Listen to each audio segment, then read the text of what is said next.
Good evening, I'm Shameka Neely. A jury late Thursday night convicted Michael Griffin of murder in the killing of an Indiana University professor.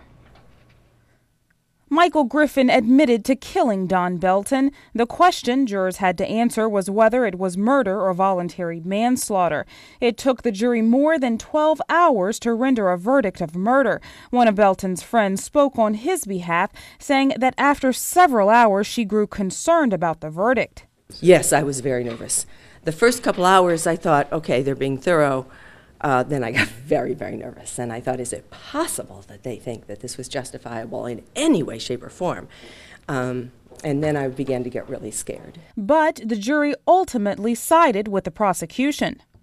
I think it was what we emphasized, which was the number of stab wounds that Don received, 22 stab wounds, 4 of which could have been the fatal stab, and the actions before and after that the defendant took after he did the murder. There was a lot of evidence and a lot of different factors to consider, and they obviously took their job very seriously and just took their time reaching the verdict. Murder can carry a sentence of up to 65 years. With a voluntary manslaughter sentence the defense had been trying for, Griffin could have been out of prison in as few as 10 years.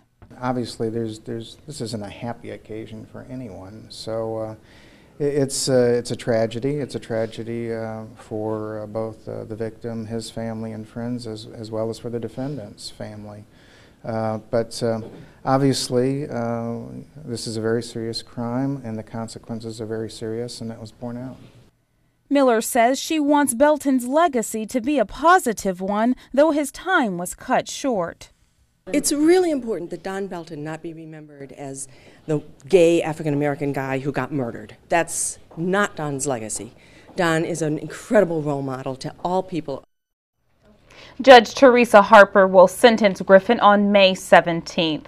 Well, it's Little 5 weekend, and WTIU's Hannah Bryan has more.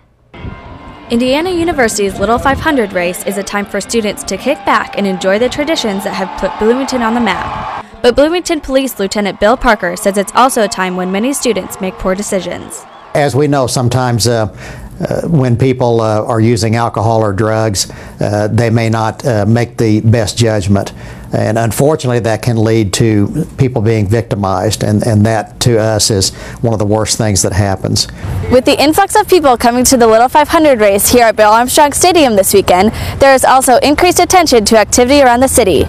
The police are working 12-hour shifts, and State Patrol will have sobriety checkpoints. On a typical Friday night, Parker says Bloomington Police have 15 officers on duty. This weekend, that number quadruples. For WTIU News, I'm Hannah Bryan.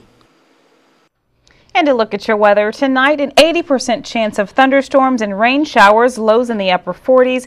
Tomorrow, 60% chance of rain, highs in the lower 50s. Tomorrow night, colder, partly cloudy, lows in the upper 30s.